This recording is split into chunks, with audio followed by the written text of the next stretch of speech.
Yeah, so if you do have questions, please feel free to ask them and I'll do my best to answer them. Me and Matt work really closely together. He's my best friend. We uh, so we speak kind of the same language and stuff. So I don't think that I would be saying anything that he wouldn't be saying. But if you if you have a question, please do. One of the things that I was thinking about sharing, if there are no questions, is something that I was going to probably share again on my webinar that I do with you on the fourth Wednesday. So it might be a repeat. I haven't done it yet, but it will probably be a repeat next time. Um, it's it's the it's something that I share with couples when I'm doing couples therapy and they continue to get caught up in the um, cycle and they just keep repeating almost kind of the same conversations and they're not sure how to get out of it. And so it's based on emotionally focused couples therapy modeled by Sue Johnson with a little bit of my language that I use from my workbook Finding Peace. And so I'm not seeing that there's any questions. So we're going to probably do that and then we'll do it again in a couple of weeks. If that's cool with you, what do you think? I think that's great because this is stuff that cannot be talked about enough. Every time I'm sitting on a discussion where this comes up, I'm fascinated and I learn something new. So Okay, yeah, let's go for it. great. Okay, so one of the things that uh, the work that I wrote called Finding Peace, it uses the premise of what I call attachment wounds. So there's 6 of them. There's loss, neglect, rejection, abandonment, betrayal, and abuse. And for most of us, these wounds were created as we were growing up, and they don't necessarily heal like a regular wound does because a lot of times we don't even recognize that the wound is there.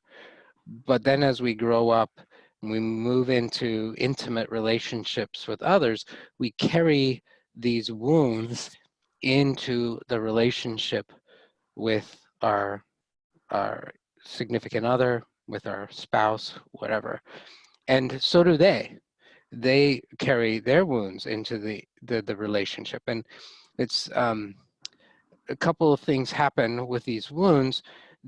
There's negative messages, there's negative core beliefs that are attached to these wounds. And I always use the analogy that they're like a sunburn. And when somebody bumps up against your sunburn, it causes pain immediately. And there's a reaction, like you're going to pull away usually from the person who's touching you, or you might like push them away. You like might get aggressive, like pushing them away because they hurt you. And that's the same with these wounds. That when they get bumped, there's an immediate reaction. We pull away. But what also happens is that these negative core beliefs have been written on our nervous system. And so the moment that that wound gets touched, those negative core beliefs get activated and our body goes into either fight or flight response, which is typically the first stage of the trauma reaction, or it goes all the way down to shutdown phase. If you're familiar with the polyvagal theory, there's a lot of talk about how that works. Like when we're grounded, we're fine, but once that wound gets smacked, we go into fight or flight response, and then if it still doesn't get repaired, we go down into shutdown mode. We just are like completely shut down. And that's what happens when our wounds are triggered. And then when our, if and because we live with someone who's also wounded, our reactions may actually trigger their wounds and vice versa, and we will trigger each other's wounds, and then we get into the cycle, which I'm going to show you in a minute. Um, the the interesting thing is that when we begin to fall in love, when we first meet the person, there's almost like this anesthesia effect that comes over all of our wounds, and we don't feel them. we have this euphoric feeling like everything's going to be okay, like this person is going to be the one who's going to like, and maybe not even thinking it consciously, but this person is going to be the one who's going to like heal all of the pain, and it's going to, my life is going to be wonderful, and it's going to be happily ever after. And we really believe that because when we're with this person, that anesthesia has like been numbing the pain of these wounds, and it feels so incredible, it feels so amazing to have this connection. But then as we continue to be together, that anesthesia starts to wear off, and we do things that bump up against their wounds, they do things that bump up against our wounds. And if we don't recognize it, we end up replaying the kind of effects that we were playing when we were kids, hoping that we'll have a different outcome. So I use the concept sometimes that we do like a redo, like kids on the playground. If the game doesn't work out the way they want to, they'll say, hey, do over, redo, let's try that again. And they do that in hopes that they'll have a different outcome. And we do the same thing subconsciously. We set up scenarios that are very similar to what it was like growing up, hoping that this time it's going to be a happy ending, hoping this time it's going to be a connected ending. But because we aren't really cognizant of what's actually happening, we fall into the same patterns and the same reaction, and it doesn't have the ending that we were hoping for. So, any thoughts about that before I go on, or any questions? No, I think that's pretty straightforward. It's almost, it's not necessarily PTSD, but I love the sunburn analogy, but it's like a permanent sunburn. Right, That it doesn't hurt unless somebody pokes it, but as soon as somebody pokes it, baby, it's there. right, yeah. It's somebody who's tasty, trust me. Well, And I yeah, like the new relationship numbing us. It's like solar cake, just for a little exactly, while. yeah. And part of the reason why I use the analogy of sunburns is you can still function, you can go to work, you can do what you need to do. You just are really hoping that nobody touches you. And that's really what it's like. Yeah. All right, cool. So I'm going to share my screen. This is really like not, this is not going to be pretty. It's going to be, it's just the program Paint. So it's not going to look that pretty because I didn't create like a PowerPoint or anything about this. So maybe next time we will. But so how it works is we'll start with you first, you being whoever is watching. And so how it works is it's gonna start out with your wound being activated. So think about the last conflict that you had with a significant other or one of your children or a friend or whoever it was. And if you can think about that conflict with that person, think about what wound got stirred up for you. What wound got hit for you? Was it loss? Was it neglect? Was it rejection? Was it abandonment? Was it betrayal? Was it abuse? And since this is the Prodependence for Couples group, and chances are that for the spouse of the person struggling with addiction, the wound was probably betrayal that got smacked. But it could have been something else. It could have been rejection. Could have been whatever. So just kind of think about what that wound might have been for you, and then what happens is that when that wound gets activated, kind of like I said, what happens is that when that wound gets activated, it also then activates the negative core beliefs.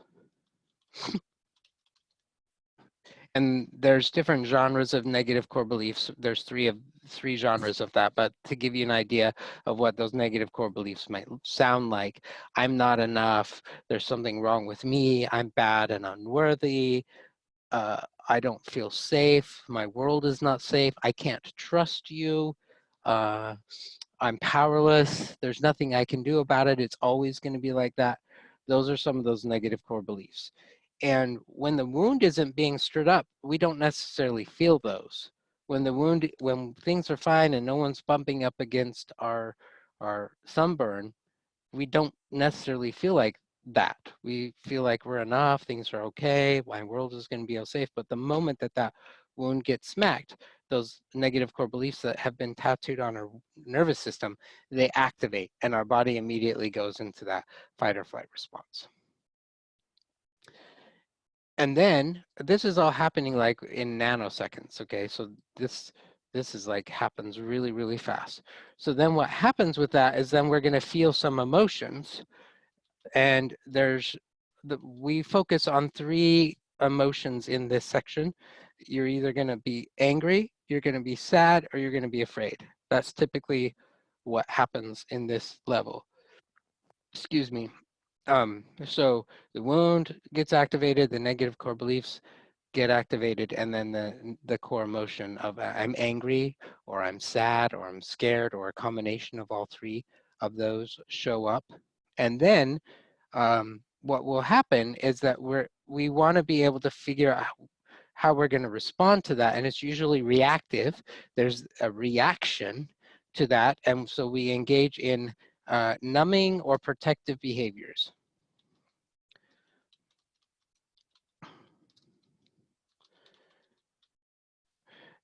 So, for example, we might go into blame. We may start pointing fingers at the other person and saying, well, you know, you're doing this wrong, or you don't seem to get anything right. And that's a protective behavior because we're hurting. And so we go into blame. We might go into rescue mode. We might try to like make the other person feel better, or try to tell them how they can solve all their problems. And if they just do it the way that we think they should do it, then life will be wonderful. We might go into protest, victim stancing, kind of like, this isn't fair. I'm tired of being treated like this. Why are you always doing this to me? Or we might go into escape, which is, I'm just checking out. I'm finding a way to check out. There's other numbing or protective behaviors. There's thousands of numbing and protective behaviors, but if you can identify, just as you're thinking about the conflict that you had with that person, what was your wound? What was your negative core belief that got activated? What core emotions were you feeling? Did you feel safe enough to be able to express those in a healthy way, or did you end up going into a numbing and protective stance in order to protect yourself from being hurt further, to protect yourself from that wound getting smacked again? And if you did go into numbing or protective behaviors, what did those numbing and protective behaviors look like for you? Any questions about that so far?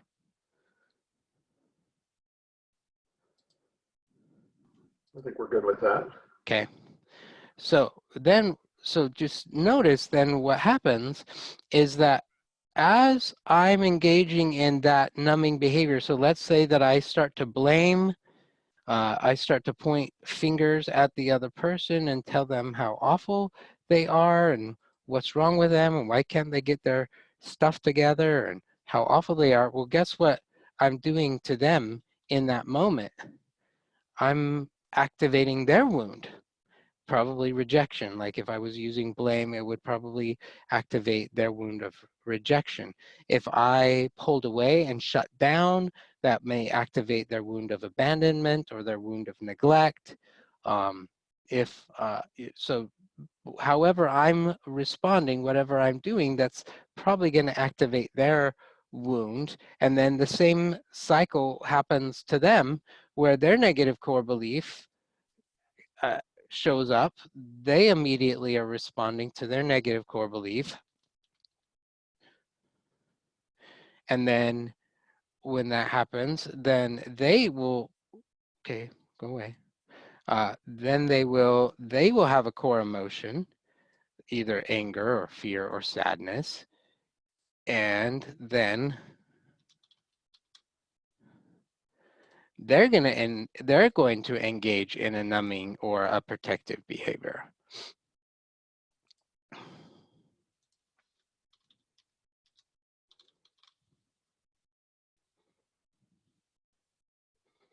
And in the process of them doing that, well, guess what happens to you?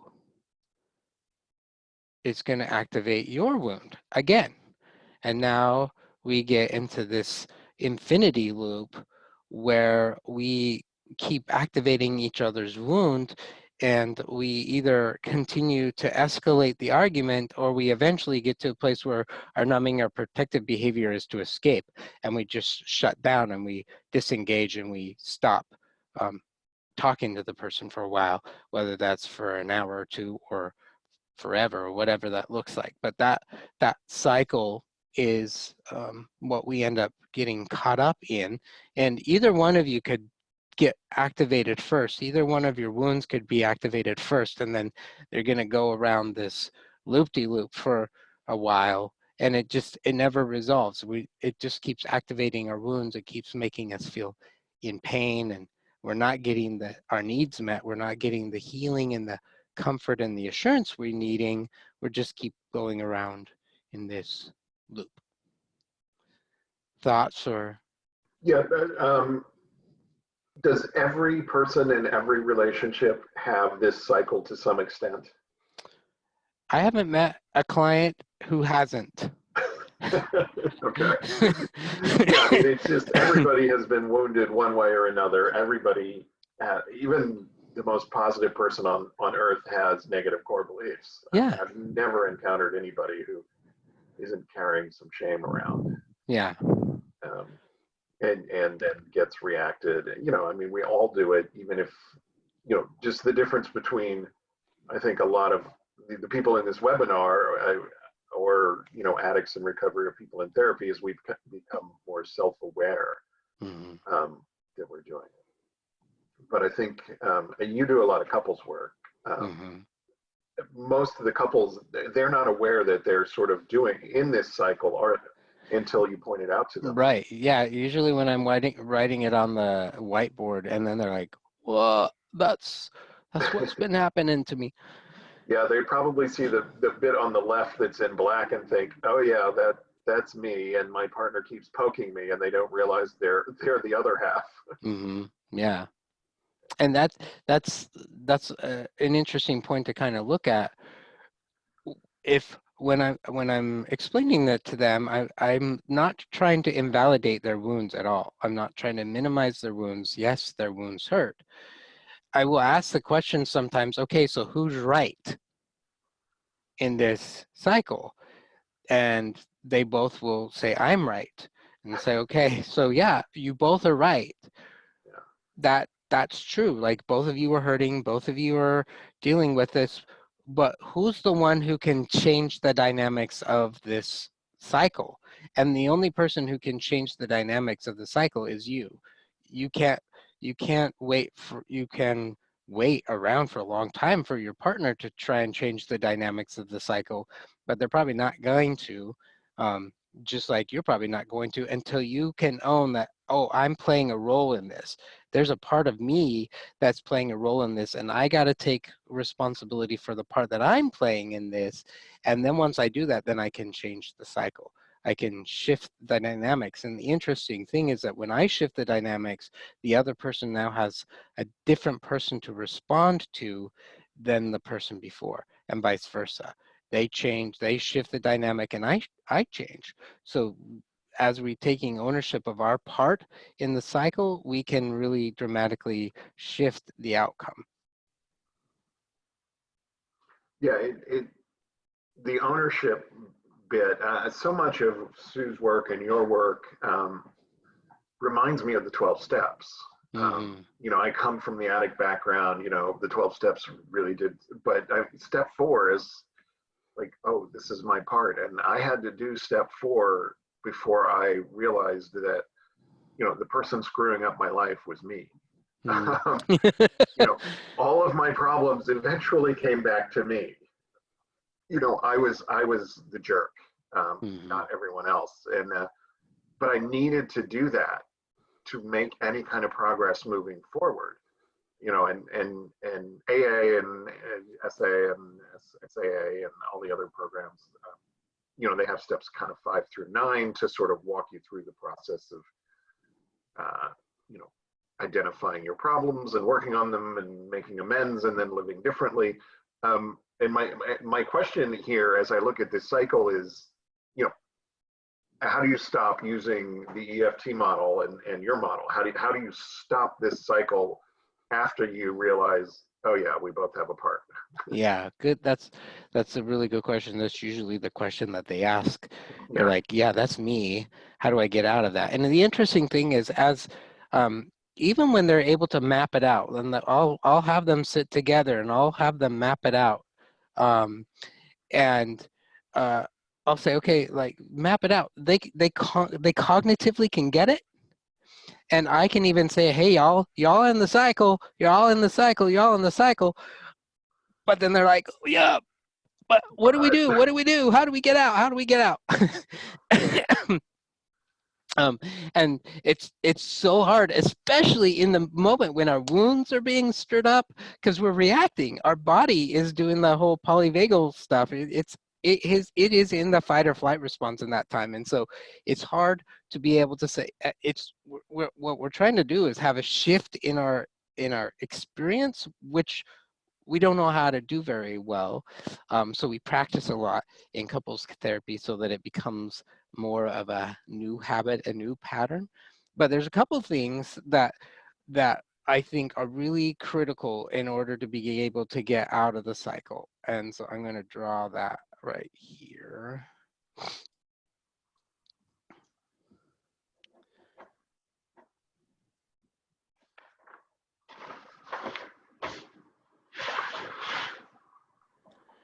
And we talked a little bit about one of those, which is ownership. We got to own our stuff. But the other one that we need is empathy.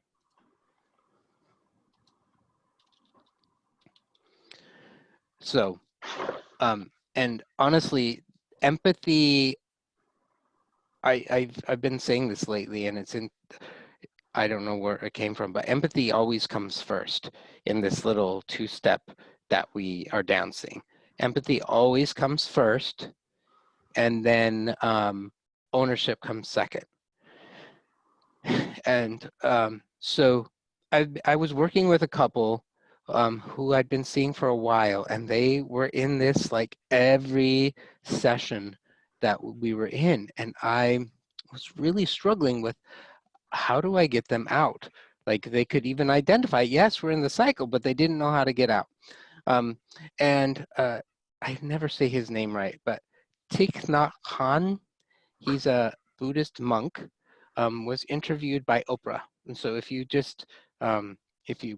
Google his interview with Oprah, the Buddhist monk with Oprah, you'll find it. It's on YouTube. And he talks about the four mantras of a relationship. And the four mantras are, darling, I see you. Darling, I know you're there. Darling, I suffer.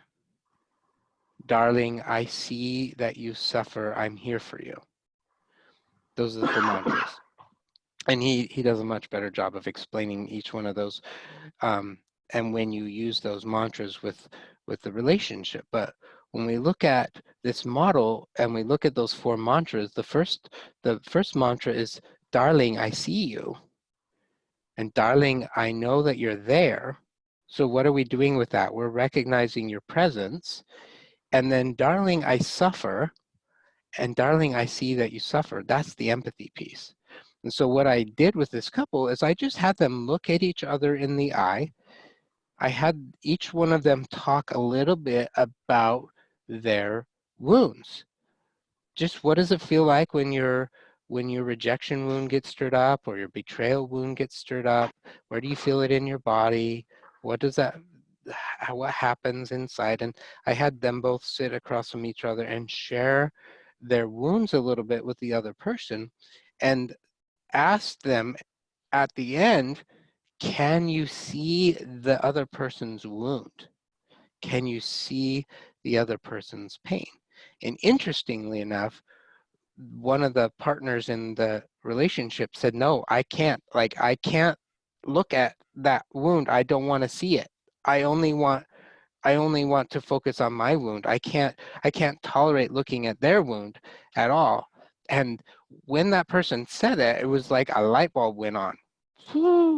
And that's partly why they kept getting stuck in the cycle, is because there wasn't the empathy piece. I was hurting, which is understandable. I'm hurting. I want all the focus to be on my pain. I want it all to be resolved on me, but I can't hold space for you and your pain. And if I can't hold space for you and your pain, we're going to get stuck in this cycle. It's going to be the same. And so the primary part of getting out of this loop is being able to recognize that the other person is hurting too. Does that make sense? Yeah, I think that's great. I'm just wondering if you were treating my parents. I mean, yeah, I mean, my mother cannot deal with anyone else's pain. She can only deal with her own, and it keeps her in a cycle. And everybody else has to always make the first step. In a situation like that, if the other person makes the first step, can it start to interrupt the cycle and develop some safety where the person who's having trouble with empathy can then get there eventually? Yeah, and with this couple, the other partner had learned how to do empathy really well. And so he could see his wife's pain. Yeah. And he could hold space for that, but she was like, I can't see it. And so honestly, the discussion was, okay, we still have some work to do with your woundedness because it hurts so bad.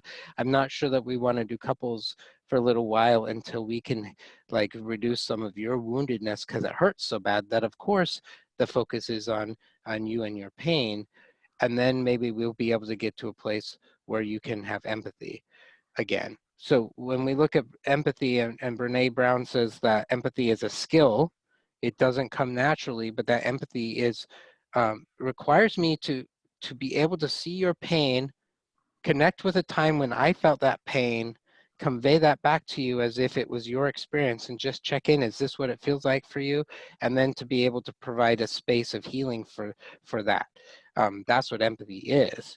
And that's a skill that doesn't come naturally for most of us, especially when we're hurting ourselves. And so we practice. We practice with that.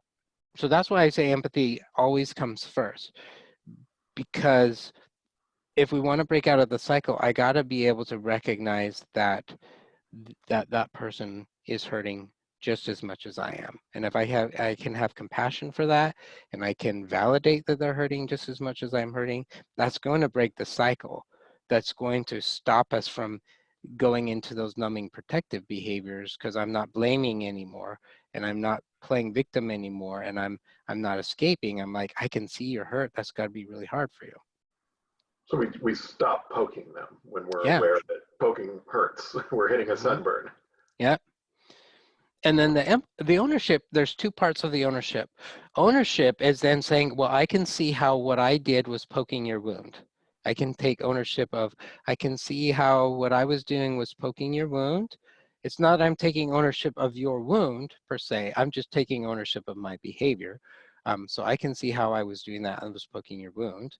And the other part of ownership is then also being able to articulate, and this is what my wound is, this is what I'm feeling, and this is what I need, and taking ownership of what I need in this situation. And so instead of going into those numbing and protective behaviors, I'm able to then articulate what it is that I need and ask that from the other person. They may or may not be able to respond to that need, but if we're not in the cycle, they're able to say, I hear that that's your need for you, and I wish that I could do that, but I'm not in a space where I can do that, and I'm taking ownership of that. Like I can't meet that need for you right now, but I'm able to be clear about that. So that's the two parts of ownership.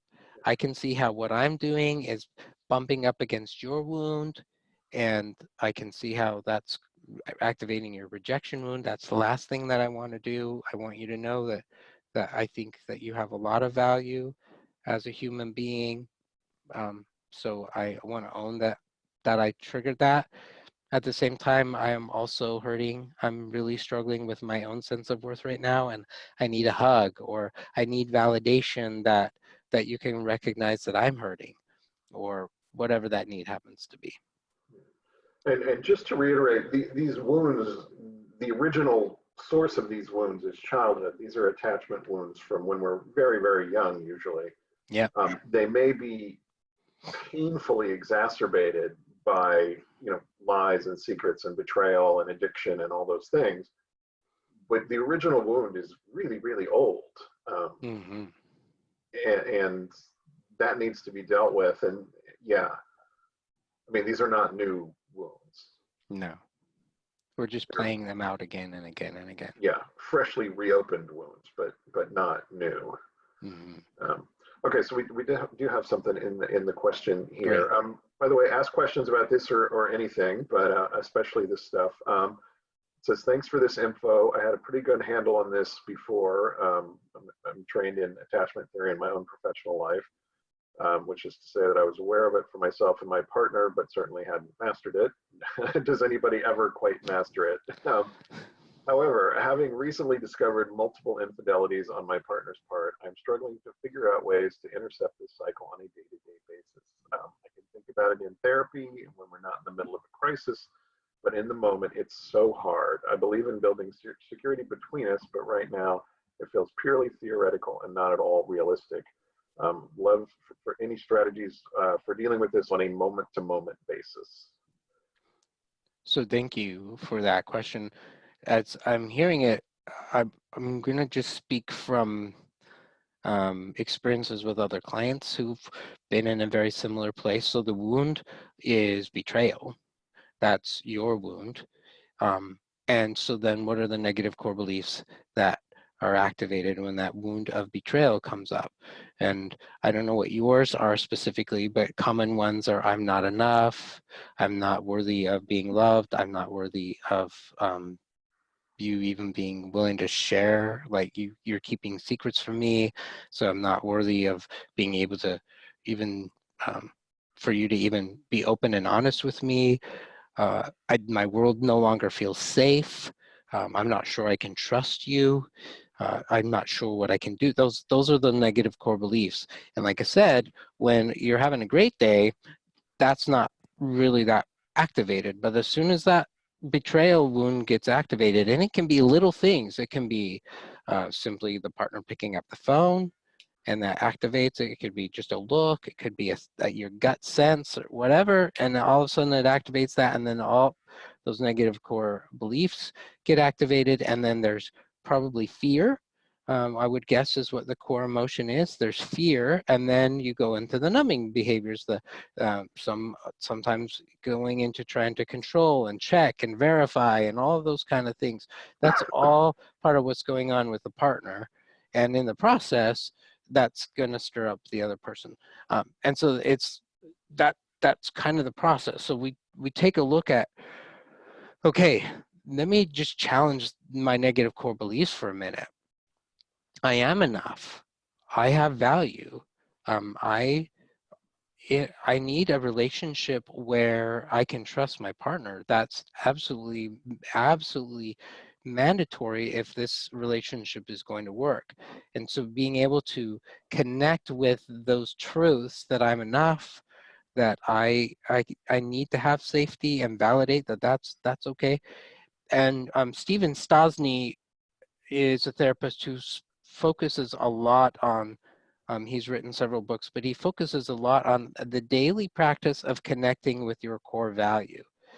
And he has an exercise where he helps the person just identify various things like what makes you, what are some beautiful things in the world that bring you joy? What music do you like? Can you connect with that sense of core value? And then what he has you do is he has you connect with that sense of core value every day, about 10 times a day for at least 10 days. But the longer you can do it, the better it becomes. And it's not like this arduous, like 20-minute meditation. It usually takes 30 seconds to a minute of just connecting with my core value, that I'm enough, that I matter, that I have value, that I can ask for safety in a relationship, I can ask for honesty, and validating that. And doing that 10 times a day, what that does is it wires that into your brain so that in those moments when your wound gets triggered, you can immediately go into that sense of value, and it helps deflect the negative core belief that was being activated. So the more you're able to practice that, the more grounded you're able to become, and then you're able to change the cycle, because you're going to go into empathy and ownership rather than to numbing and protective behaviors. And you're going to say something like, hey, I'm really triggered right now. When you picked up your phone, all of a sudden I felt that wave of insecurity going on, and my negative core beliefs showed up saying that I'm not enough and that this is not going to be good, and I became scared. And so what I need from you right now is some reassurance that things are okay, or that you're being honest with me. That's what I need right now. Is that something you can do for me? That's what that would look like. If I'm the partner, then I go into empathy, which is really hard, especially at the beginning of this. You mentioned that you recently discovered these multiple infidelities. Empathy takes a long time, particularly when you're the addict. So he might need some coaching with that. But being able to say, oh, I can recognize, I can see that that's a really a big trigger for you. It's really activating your sense that you're not enough. And I never want you to feel like you're not enough. I'm so sorry that that was a trigger for you. Let me show you what was on my phone. Let me show you what I was looking at. Let me be transparent about that, because I want to be able to provide safety to you, because you mean so much to me. That's kind of what that would look like. And then all of a sudden, we've just changed the dynamics of that cycle. Yeah, again, this reminds me so much of working directly with addicts and 12-step work, interrupting at the negative core beliefs. It's the part of the cycle that's the weakest. It's in the addiction cycle, there's the trigger, where we basically get poked and start the process of wanting to numb out. And it's like a rock on top of a hill, that like gets it loose. And if we take one more step into ritualized behaviors, which are part of the addiction, that boulder is going to roll down the hill. But if we can shore it up before it gets past the trigger or the negative core belief, then we have a chance to kind of stop it. And I like that. I mean, I use the same technique with my sponsees that you use here to stop it, which is, let's do a reality check. Let's look at, what's hurting and what thoughts that's triggering, and let's attack them. When we get to step 6 and 7, where you work on character defects, I have my sponsees write affirmations, which are, about the character defect, as if they have already overcome it. I am honest in all my affairs. I always tell the truth. Things like that, and they do them morning, night, and every meal, including snacks. I don't know if that adds up to 10 a day, but they have a candy bar. They have to do their affirmations, and we do it for a month. And it works. I know it works because I've done it. It works. And relationships and life are kind of the same thing, I guess. I mean, Yeah. I use the 12 steps to get through life, and you've got the technique. It's different, but it's the same. Right. Relationship. Yeah. We have a little follow up here for you. Sure. How does all of that work with a manipulative partner who thinks get over it? And I hear this question a lot from betrayed partners, where they really want a response and they're not getting it. Right. The cheater just thinks, I apologized. I said I won't do it again. Isn't that enough? Right. And it goes back to that first premise of that empathy. And when I read that, the manipulative partner who will think, just get over it already, what I'm hearing is that the manipulative partner has no empathy for your suffering. And so that's the challenge. And being able to recognize that, and then tapping into, okay, he can't see my value. He can't own it. He's got so much shame going on in his own life that he can't step up and have empathy. And that's the interesting thing with Brene Brown's work, is that shame destroys empathy. Empathy is the antidote to shame. Empathy is the superpower that destroys shame. So it's this relationship between the two. But if he's thinking, just get over it, like, I already apologized, well, he's not owning his behavior. He's not doing the ownership part of that equation, and he's not having empathy. And so when that happens, you got to check in and say, okay, what wound is getting stirred up for me? What negative core beliefs am I? And we do our work in that side of the equation again. I can't make him have empathy. I can't make him own it, but I can have boundaries, and I can identify that, oh, I am enough. And if you're not in a place where you can recognize that, then I'm going to have to figure out another way to be able to feel safe and take care of my needs and develop some things that I can do for me if you're not able to work through that. And that's hard. So I just want to validate that that's really hard when they won't take any ownership of their behavior, and they won't have empathy for your pain. I want to validate how hard and challenging that is. And so there's not a magic answer to make them do that. You just have to go back to, okay, what are my wounds and what do I need? And who can I get those needs met from in a healthy place? It's not unusual, is it, Troy, for particularly a sex addict, whether he's acting out online or off or she, to lack empathy in the early stages of healing and recovery. It's something that addicts shut down if they had it to begin with, so that they can continue with their addiction. Is that right? Yeah, I was just reading a quote by Jay Stringer, who wrote the book Unwanted, and it's on page 11. He talks about the relationship that addicts have with shame. Oftentimes we talk about how we are engaging in these we're engaging in the addictive behaviors to try and numb the pain of loss and rejection and abandonment, which I think there's truth to that. But he says what we're really doing is we already feel ashamed. We already feel like we are not enough, and we continue to engage in those behaviors to reinforce what we already believe about ourselves. And so we get into this cycle of feeling like I'm not worthy, I'm not good enough. But then when somebody else starts to point it out, hey, are you looking at porn? Like something's wrong. Like I can sense immediately, nope. And I put the walls up, and I'm going to get all defensive, and I'm going to get all manipulative and turn the tables and all of that stuff. Why? Because I can't sit in my shame, and I can't own that, yeah, actually I'm not doing well and I'm struggling and I need some support and I need some help. And I can't do that, especially early on in recovery, because there's so much shame that goes on. As a person begins to work through some of that shame and calms it down, then they're able to show up. And I've watched beautiful sessions where the wife was able to identify, oh, yeah, I did do that. No defensiveness, just taking ownership, and that was really hard for you. And oh, it's a beautiful thing when that happens.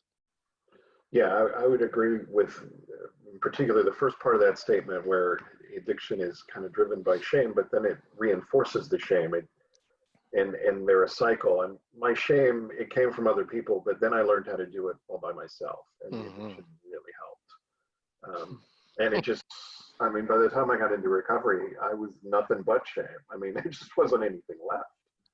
Um, so Question here says, narcissism also looks like this. How do we know if the lack of empathy and the lack of ability to apologize is because of the addiction or something else like narcissism? Good question.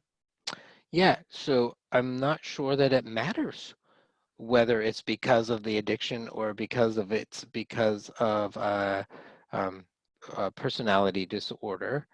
uh, I guess there's some hope maybe in that if it's an addiction, you're going to eventually work through it, and you're going to learn how to be empathic, and that's going to be wonderful for us. It's a little harder if they actually have a narcissistic personality disorder, because they have to own that they have a personality disorder to be able to go get help for that. And usually people who have a personality disorder don't do that. But that's it's that question of, um, do you have the capacity to have empathy? That's I think the gist of what the question is. What do we do if the person actually doesn't have the capacity to have empathy, and what do we do with that? And I can't answer how you would handle that, But when you connect with your own core value and that I am enough and that I matter, your truth will help you figure out how you're going to respond to that, whether that's setting boundaries or whether that's like, I'm not sure I can be in this relationship anymore because it just isn't safe. Whatever that's going to look like for you, I can't say. I can just say when you connect with your value and, you know, people with a personality disorder really don't want you to connect with your value. Addicts really don't want you to connect with your value because they um, they're afraid that you're going to leave them. They're afraid that you're going to abandon them. They're afraid that those wounds are going to be activated. So they don't want you to tap into that value um, because it's scary for them. So they will become manipulative. So again, you work on you connecting with I matter, I have value, I can expect a relationship where there's safety and trust and all of that. That will lead to making empowering decisions for you, regardless of whether he ever gets to a place where he owns his stuff. Yeah, and some narcissists can come around to empathy, but they tend to be defense mechanism narcissists. They're shame driven, and narcissism is a defense mechanism. And you know, with a lot of work, that can all kind of abate, and empathy can happen. A true narcissist has a true personality disorder. Well, And and even I mean, in my work with the attachment wounds, many of the people who have like borderline personality disorder, um, sociopath, those kind of things, they're very wounded people. They've experienced a lot of wounds in their life, and they've figured out a way to function in life and survive. But underneath that, there's a lot of trauma, and this is the way they've been manifesting it. So they're able to recognize it that, hey, my behaviors are really not getting me where I want to go. I want to work on that. And we can do some trauma work with that. They can shift, they can change too. yeah, we have a make sure the guy's on. Okay, no, our treatment center's not on.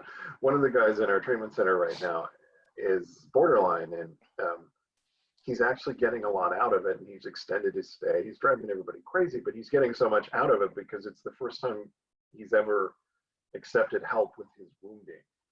Um, and you know, we have a lot of hope that he's going to come out of that, or at least to a certain extent. So yeah. This looks like it's from a cheater. I do understand the pain that my betrayed spouse is facing, but she is really stuck. It has been 4 months since she found out and 1 month since our disclosure meeting. Is it normal to take 4 whole months to come out of it? Yes. I'm trying not to be I know. obnoxious. But So thank you for oh your my God. thank you for your question. I'm glad that you can understand that she is betrayed and she is experiencing a lot of pain. It's interesting. When I'm working with couples, especially with this, I will say that uh, the length of time that it takes for the spouse to heal from the betrayal is twice as long as it took for you to begin your healing process. Because usually when you're the addict, you've been doing this for a long time. Most of us have been doing this since we were teenagers. And so we finally get to a point where like, I don't want to live like this anymore. And so when we finally get on the bandwagon and we start to work on our recovery and we start doing all the steps, like we're working and we're changing and we're feeling really, really great. But they're not there yet. They're very hurt and they're in a lot of pain, and this is a deep wound for them, and so it's going to take a while because there's a sense of powerlessness with this. Like they're not the one that did it, they're not the one who's battling with the addiction, but they're trying to be supportive and they're trying to figure out, where do I fit in this relationship and what does that mean for me? And there's a lot of fear going on with them, and so it's recognizing this is going to take some time. It I tell addicts it usually takes 2 years of active recovery for your brain to heal enough that you're able to move forward. And I know this sounds like maybe a scary message, but if it takes 2 years for the addict, it's going to take 4 years of active recovery for that spouse to really feel like, okay, I think I can trust you again. I think that this is going to be okay. Does that mean it's going to be awful those 4 years? No. or 2 years? No, but just having some compassion that this is going to take time. It is going to take time. And I use the analogy of the trust jar. When you, if you go to a, like elementary school teachers will use this technique a lot. If the children are good, she'll put in a handful of beans, and then when they get to the top of the jar, then they have a popcorn party and there's a celebration because they were good. And if the class is being disruptive or whatever, then they take some beans out and it takes a little bit longer. That's what the trust jar is like. So you have this jar of trust, and when the disclosure of betrayal has happened, we have poured out all the beans. There are no more beans in that jar. And it's going to take a while, one bean at a time, to get some trust back. And I think sometimes I can relate. I get really frustrated. Why is this taking so long? Like, I've been doing really good. Well, because I don't trust you anymore. And I'm in control of when I'm going to put the bean in there. And right now there's only like 3 beans. So I need a little bit more time. Yeah, and the follow-up to this is I've been keeping my word, respecting her boundaries, being as good as I can, not acting out. But I don't know what I should do. You're doing what you should do. For the addicts, being discovered is often a relief. Oh, thank God, now I can do something about this problem. And we move forward into the process of recovery really quickly. For the betrayed partner, they just got run over by a truck, emotionally.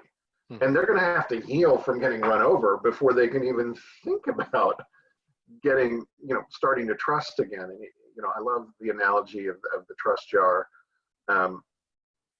It just takes a while, and any little thing, and all that you can do is exactly what you're doing, which is being transparent and honest and respecting her boundaries.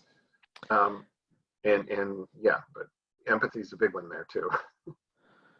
Well, he's asking if he should expect no change in our relationship for 2 years. I sincerely hope not, man. That would be really hard. There's a book called Worthy of Her Trust by Jason Martinkus. It does have like a Christian bent to it, but the content's really good. So if you're not Christian, I'd still recommend that you read it. And he has in the back of the book what he calls the empathy matrix, which when I talk about that spiral and how you get out, the two things are ownership and empathy always comes first. So when your wife is stuck, recognize, well, what's her wound? What's the wound that's getting stirred up for her? It's betrayal. What's her negative core belief? Can I relate to feeling betrayed? Can I relate to what that negative core belief is? What's she feeling? She's feeling fear. Can I relate to being afraid? Okay, and so then I use the empathy matrix and say, okay, I can see that how this was triggering you right now, and it's been really hard. And it's reminding you of the time when I did such and such and such, and you're really scared that it's never gonna get any better. Is that what you're feeling? Yes, that's what I'm feeling. Oh, I'm right here with you. The more that you can practice the empathy matrix, that's a really effective way of putting some marbles in the jar. You put more marbles in the jar by practicing empathy. So if you are respecting your boundaries and being as good as you can, and doing your recovery, that's awesome, and I'm proud of you for that. The part that will really help her heal is you continuing to show up and own your stuff, being honest about it, and being able to be empathic with her. That will put marbles in the jar so much faster. Um, so you may want to check that book out, Worthy of Her Trust, because he really does give some really key, concrete examples of what you can do to build trust again with your spouse. When she feels trusted, she will be able to get over things easier. She'll be able to let things go. She'll feel more comfortable being open and vulnerable with you if she feels safe. But if she doesn't feel safe, that's not going to happen. Yeah, that is a good book. Just one little bit of hope here at the end. I know couples who've gone through this and they've done all of this arduous work and painful work, but they've come out the other side not only with a repaired relationship, but a relationship that's actually better than it ever was, and that they ever hoped it could be, because they're so much more open and honest and in tune with each other for having done all this work. You see that, Troy, in your practice? Yeah. I have a couple of couples that I'm thinking of who long history of acting out, multiple partners, affairs, prostitutes, all of that. And I watch them now, and they are one of the happiest couples I've ever seen in my life. I love hearing them laugh. I love watching them play together. They've done a lot of work to make it happen.